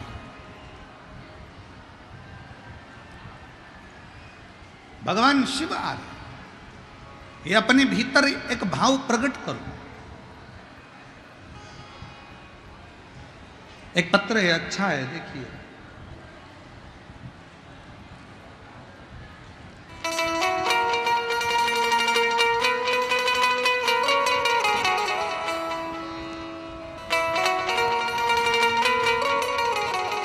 मैं गायत्री देवी, जिला बेगूसराय बलिया गांव की निवासी हूँ। मेरा नाती विकास कुमार कई सालों से सरकारी नौकरी की तैयारी कर रहा था। मैंने उससे एक बार बस कहा, तो हिम्मत मत हार और शिव जी के मंदिर में जाना प्रारंभ कर, शंकर जी को जल चढ़ाना प्रारंभ कर। शिव जी के मंदिर में जाता, शिव जी के मंदिर में साफ करता, सफाई करता, और बाबा की ऐसी कृपा हुई कि आज मेरा नाती विकास कुमार सेंट्रल गवर्नमेंट की इंडियन आर्मी ट्रैफिक कंट्रोल में आज मेरे बेटे का सिलेक्शन हो गया, नाती का सिलेक्शन हो गया। कहीं बैठी हो तो हाथ हिला सकती हैं और यहाँ आ सकती हैं। एक और पत्र देखिए। मेरा नाम नीतू देवी है, मैं सहरसा की निवासी हूँ। मेरा घर सहरसा वार्ड नंबर 35 में है। एक लोटे जल का मैं क्या वर्णन करूं। मेरा छोटा भाई नौकरी के लिए बहुत दिनों से प्रयास कर रहा था, लेकिन हर बार 1-2 मार्क से रह जाता था।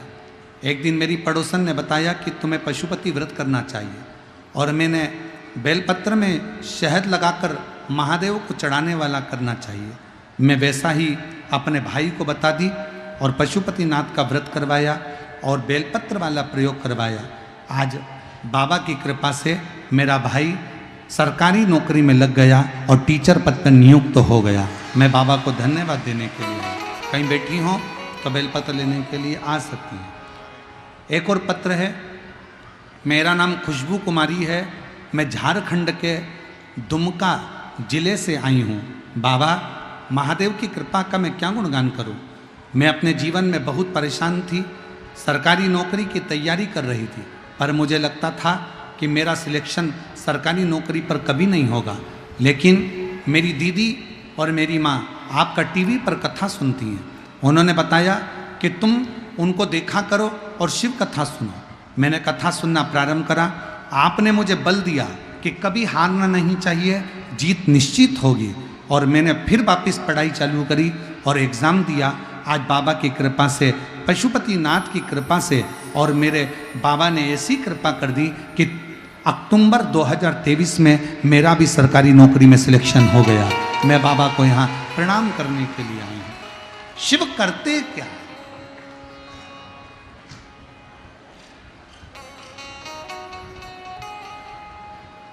फिर निवेदन है, जो जैसी भावना लाया वो ऐसा ही फल पाया। आप जिस भावना से आए, आप जिस भाव से आए और जिस विश्वास के साथ, जिस दृढ़ता के साथ आप कथा सुनने के लिए बैठे हो, जिस समय पर श्री शिवाय करो और बाबा को अपना भाव शिव जी को कहा करो, भगवान शंकर उसको स्वीकार करेंगे।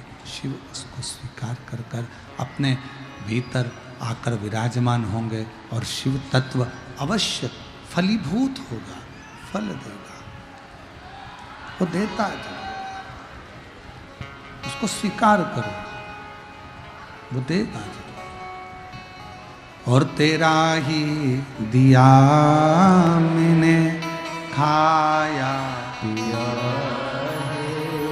तेरा शुक्रिया, तेरा शुक्रिया। माँ, आज हमने शंकर भगवान को अपने घर पर लेकर आए।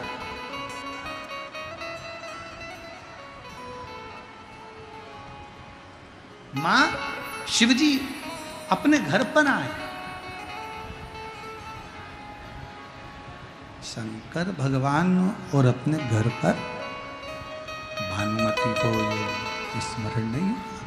भानुमति ने मन में सोचा कि ये कैसे हो सकता है कि शंकर अपने घर पर आ जाए, शिव अपने घर पर आ जाए, ये कैसे हो सकता है।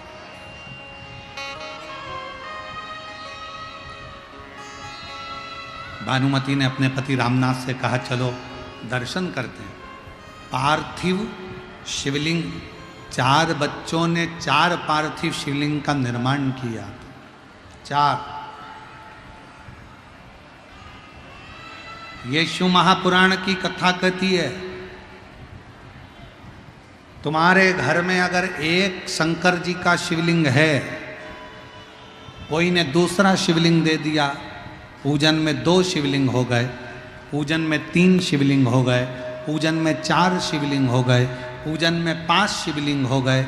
शिव महापुराण की कथा कहती है, तुम्हारे घर में अगर 50 शिवलिंग भी पूजन में इकट्ठे हो जाएं तो घबराना मत, कुछ नहीं होगा। शंकर जैसा बढ़ता है वैसा ही वंश बढ़ाता है।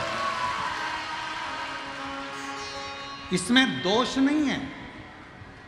शिवलिंग अगर पूजन में तुम्हारे 2, 3, 4, 5, 6, 7, 8, 9, 10, 12 जितने शिवलिंग है, इसमें कोई दोष नहीं। सारे देवता पूजन में 1 या 2 हो सकते हैं, पर शंकर का शिवलिंग पूजन में अगर ज़्यादा भी है तो भी शिव उसको स्वीकार करते, उसमें कोई दोष नहीं है, कोई दोष। बोल बम का नारा है,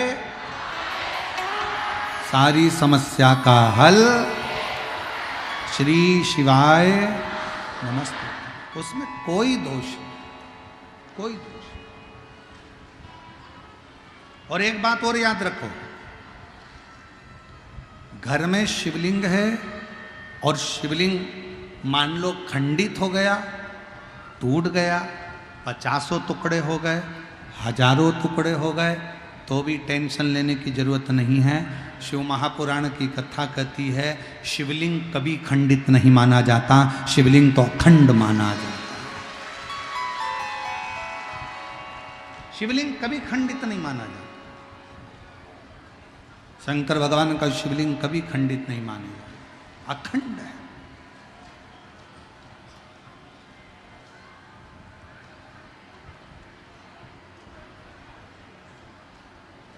वो कहते ना, मंदिर मंदिर में मिलेंगे भोलेनाथ, चढ़ाऊं लोटा जल भर के। और काहे के गणपति बनाए, काहे के भोलेनाथ, काहे के गणपति बनाए, काहे के भोलेनाथ। गोबर के गणपति बनाए, मट्टी के भोलेनाथ। गोबर के गणपति बनाए, मट्टी के भोलेनाथ। मंदिर मंदिर में मिलेंगे भोलेनाथ, चढ़ाऊं लोटा जल भर के। गणपति मनाए कौन दिना भोलेनाथ, बुधवार गणपति मनाए सोमवार भोलानाथ। बुधवार गणपति मनाए सोमवार भोलेनाथ। मंदिर मंदिर में मिलेंगे भोलेनाथ, चढ़ाऊं लोटा जल भर। मंदिर मंदिर में मिलेंगे भोलेनाथ, चढ़ाऊं लोटा जल भर। शिव कथा कर रहे हैं, भगवान शंकर का संवाद कर रहे हैं, शिव पुराण कर रहे हैं, शिव तत्व कर रहे हैं।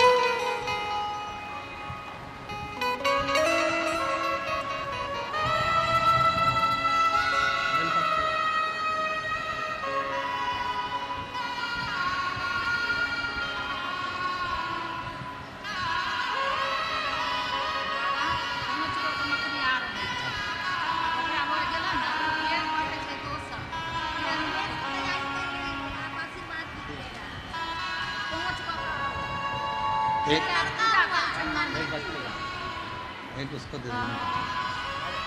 जोरदार ताली बजाकर स्वागत करें बच्चे का। शिव तत्व की प्राप्ति,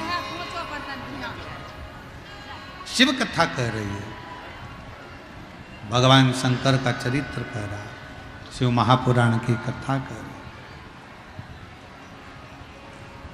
बाबा का चरित्र कह रहा है। घर में शिवलिंग का निर्माण हुआ। तुमरुका जी ने चंचूला देवी से एक बात कही, जिसके घर में पार्थिव शिवलिंग का निर्माण होता है, उसके घर में कभी लक्ष्मी की कमी नहीं होती है, वहां लक्ष्मी सदा निवास है। वहां लक्ष्मी सदा निवास करती, सदा।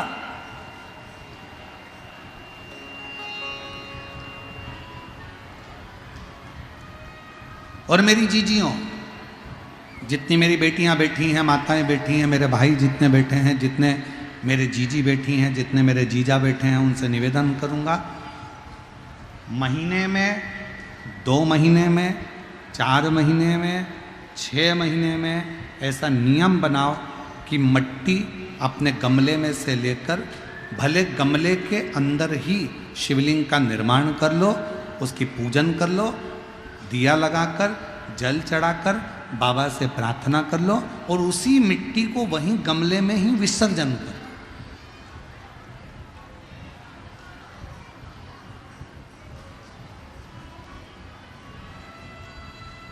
जो लोग कहते हैं हमारा व्यापार नहीं चल रहा, जो लोग कहते हैं हम बड़े दुखी हैं, बहुत तकलीफ में हैं, बहुत कष्ट में हैं, बहुत परेशानियां चल रही हैं, बहुत कष्ट चल रहा है, बहुत परेशानियां हो रही हैं, और हमारा व्यापार नहीं चल रहा, ये नहीं हो रहा, वो नहीं हो रहा, तो अगर कोई तुमसे अगर इस तरह से बोले तो उसको कहना, प्रत्येक महीने शिवरात्रि आती है, प्रत्येक महीने, हर महीने शिवरात्रि आती है। कल प्रदोष है, परसों शिवरात्रि, हर महीने आती है। और संपूर्ण देशवासियों को आज श्रीमद् वल्लभाचार्य जी की जयंती की बहुत बहुत बधाई हो। श्रीमद् वल्लभाचार्य जी की जयंती की संपूर्ण देशवासियों को, वैष्णवों को बहुत बहुत साधुवाद। श्री वल्लभ ने मेरे श्रीमद् वल्लभाचार्य जी ने संपूर्ण विश्व ब्रह्मांड में पुष्टि मार्ग को प्रगटाया। ऐसे पवित्र श्रीमद् वल्लभाचार्य जी की जयंती की बहुत बहुत बधाई। जो तुमसे कहे कि मेरे घर में लक्ष्मी नहीं है, मैं बहुत डिप्रेशन में चल रही हूं, बहुत टेंशन है, बहुत तकलीफ है, बहुत कष्ट है, बहुत कष्ट। प्रत्येक महीने शिवरात्रि आती है। पंचांग में महीने में शिवरात्रि कितनी तारीख को आएगी, वो एक कैलेंडर जैसा हमारा जो फेसबुक है, हमारा जो यूट्यूब है, इंस्टाग्राम है, हम उसको प्रयास कर रहे हैं कि उस पर हमारी विठलेश सेवा समिति के द्वारा पूरे महीने की शिवरात्रि पूरे शिव भक्तों के सोशल मीडिया पर पहुंच जाए, जिससे लोगों को ध्यान रहे कि इतनी तारीख की शिवरात्रि है, लोगों के स्मरण में रहे कि इतनी तारीख को शिवरात्रि आएगी, मासिक शिवरात्रि इतनी तारीख को है, मासिक शिवरात्रि इतनी तारीख को है, उनके सबके स्मरण में रहे।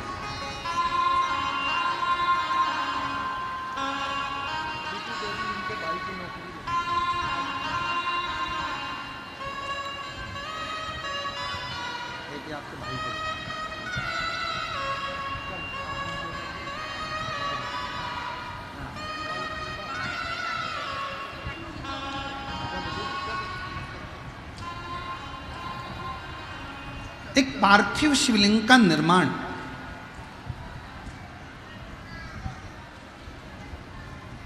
पार्थिव शिवलिंग का निर्माण महाराज प्रत्येक घर में हर महीने, भले गमले में करो, थाली में करो, पूजन के स्थान पर करो, पर पार्थिव लिंग का निर्माण होना चाहिए प्रत्येक में। और फिर निवेदन करें, जिसकी जिंदगी में कर्जा ही कर्जा डूबा हुआ है, कर्जे में लदा लूम हो और कोई उन्नति हो ही नहीं रही, बहुत कष्ट में हो गए, तो प्रदोष के दिन बेलपत्री के वृक्ष के नीचे दीप लगाएं, शिव जी के मंदिर में जाकर दीप लगाएं और अपने घर के दरवाजे पर दीप लगाएं।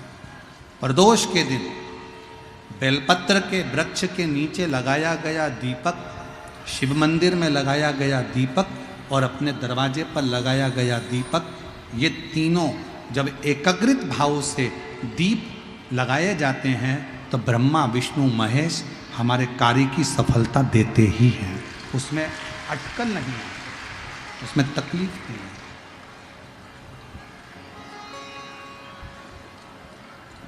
कितने लोग हैं जो शंकर जी के मंदिर में एक लोटा जल चढ़ाने जाते हैं? हाथ उठाओ जरा। सभी लोग जाते हो? रखो रखो रखो रखो।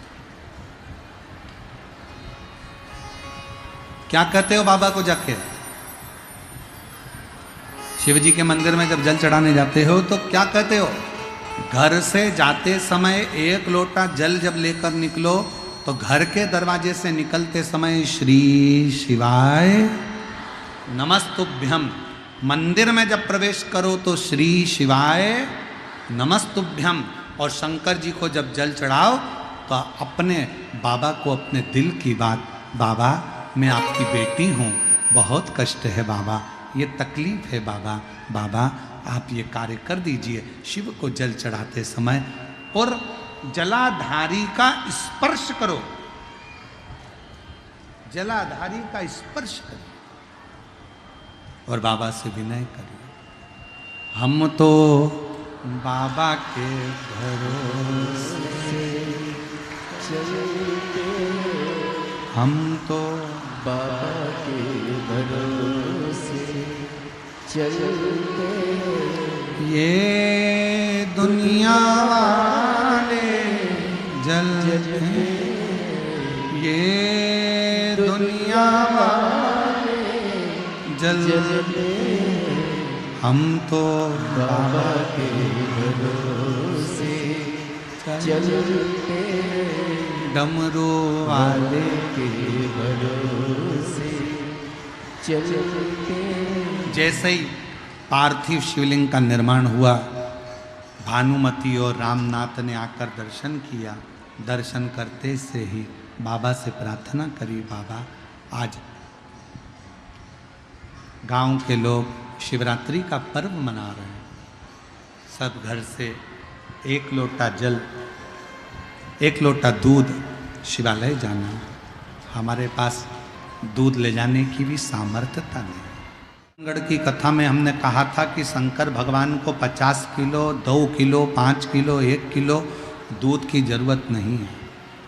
शंकर भगवान को अगर देसी गाय का 2 बूंद दूध भी चम्मच में लेकर भी अगर शंकर जी को चढ़ा दोगे तो शंकर उसको स्वीकार कर ले।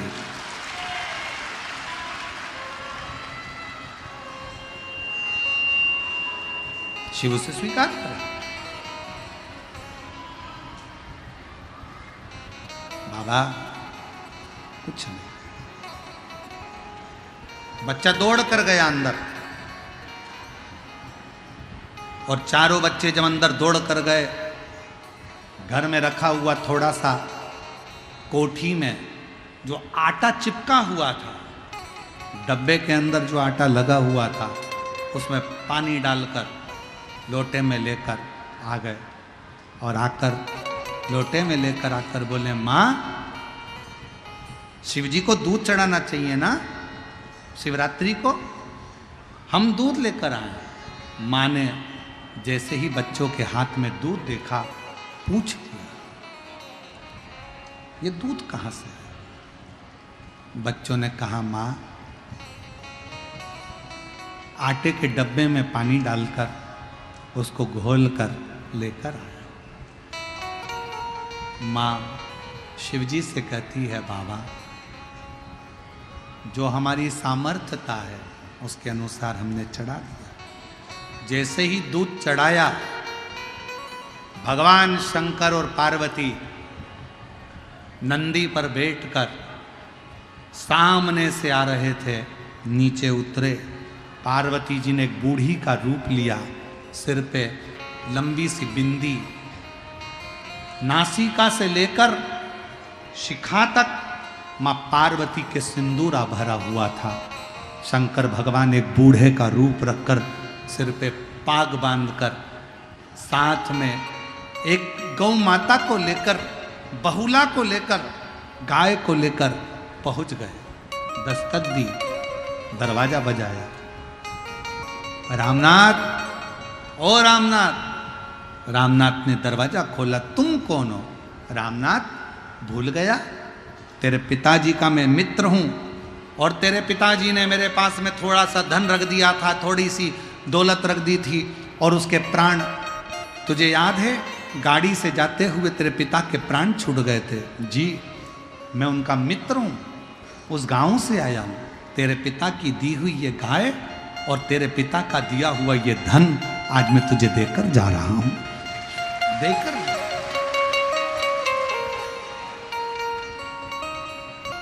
ये तेरे पिता ने दिया था, मेरे पास तो रखा हुआ था, और मैं तुझे देकर तुझे दे। अरे कितनी, जरा विचार करिएगा। एक नियम अगर आपने पार्थिव लिंग के निर्माण का बना लिया, पार्थिव शिवलिंग के निर्माण का यदि एक नियम बना लिया कि प्रत्येक महीने की शिवरात्रि पर मुझे पार्थिव लिंग बनाना है, पूजन करना है। मैं बहुत दुखी हूँ, बहुत कष्ट है, बहुत बीमारी है, घर में 1 रुपया नहीं है, कर्जे में लदालूम हो गई। 2 महीना, 3 महीना, 4 महीना अगर सच्चे मन से बाबा का विश्वास के साथ अगर पूजन करा है तो 5वें महीने में तो बाबा धन देकर ही मानेगा, वैभव देकर ही मानेगा, आपके हृदय की बात सुनकर ही रहे।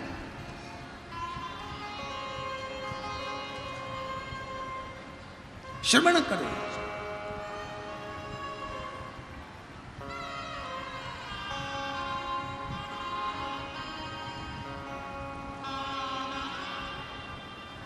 जयपुर की भूमि पर जब 1 मई से 7 मई तक कथा होगी, दोपहर में 1 बजे से 4 बजे तक विद्याधर नगर स्टेडियम में, जब जयपुर के लोग और आसपास के लोग कथा सुनने आएंगे और आप लोग टीवी पर जब कथा सुनेंगे तो उसमें एक प्रसंग सुनिए।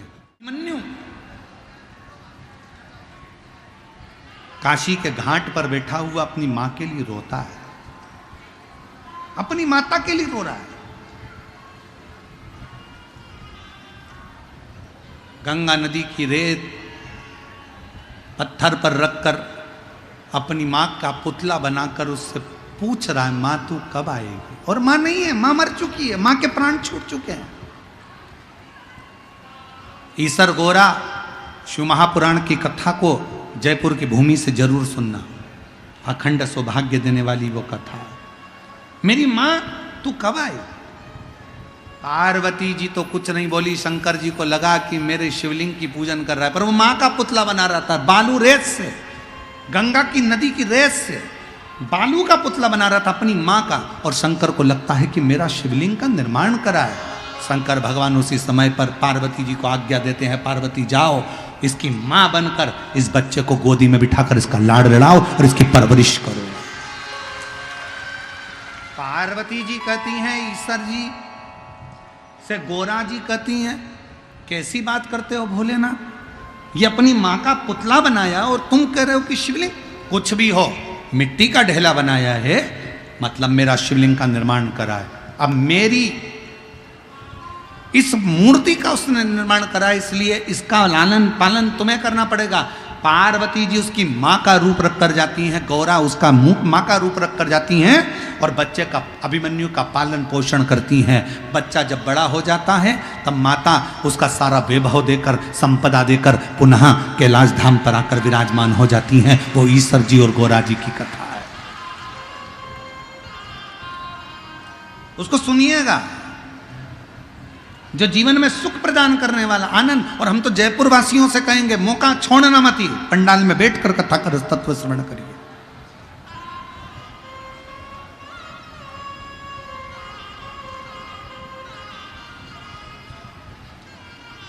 शिव तत्व को धारण करो, शंकर को धारण। तुम्हारे पिता के मित्र हैं हम, ये लो। शंकर कभी अपने असली स्वरूप में नहीं आता, शिव कभी अपने असली स्वरूप में नहीं पहुंचता। शंकर भगवान अपना रूप रखकर दूसरे के माध्यम से आपका कल्याण करवा देते हैं। और शिव जी ने आकर दिया, गाय का दूध निकाला, रतन माणिक मोती सब घर में भरा गया, पूरा महल बन गया, पूरा घर का लोग शंकर का गुणगान करने लगे। और ऐसी कोई शिवरात्रि नहीं जाती थी जिस समय पर वो चारों बेटे शंकर के पार्थिव लिंग का निर्माण नहीं करते थे। ऐसी शिवरात्रि की महत्वता, ऐसी शिवरात्रि की महत्वता हमारे शास्त्र, हमारे वेद, हमारे पुराण करते हैं कि जिस शिवरात्रि पर भूलवश भी अगर मट्टी का ढेला बनाकर भी पूजन किया जाए तो शंकर करुणा करता, शिव आनंद देता।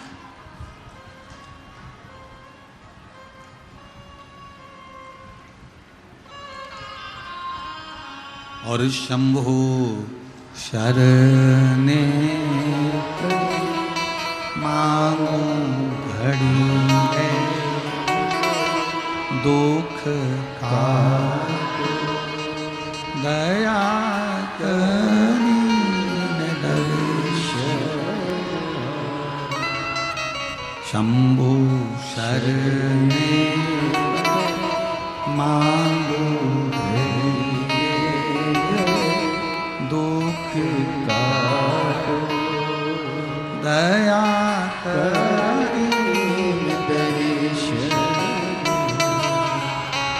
दिल से जो भाव से शिव को भजता, शिव से मिलता। पार्वती मैया ने शंकर को भजा, विनायक का सिर कट गया तो भी गणेश के रूप में शिव भगवान शंकर दे देते। कल प्रदोष है, परसों कथा की भी शिवरात्रि है और महीने की भी शिवरात्रि है, दोनों का संजोग है। एक बात तो है बिहार वालों, तुमने पुण्य बहुत जोरदार करा होगा, लोटा भर के जल ज्यादा चढ़ाया इसलिए।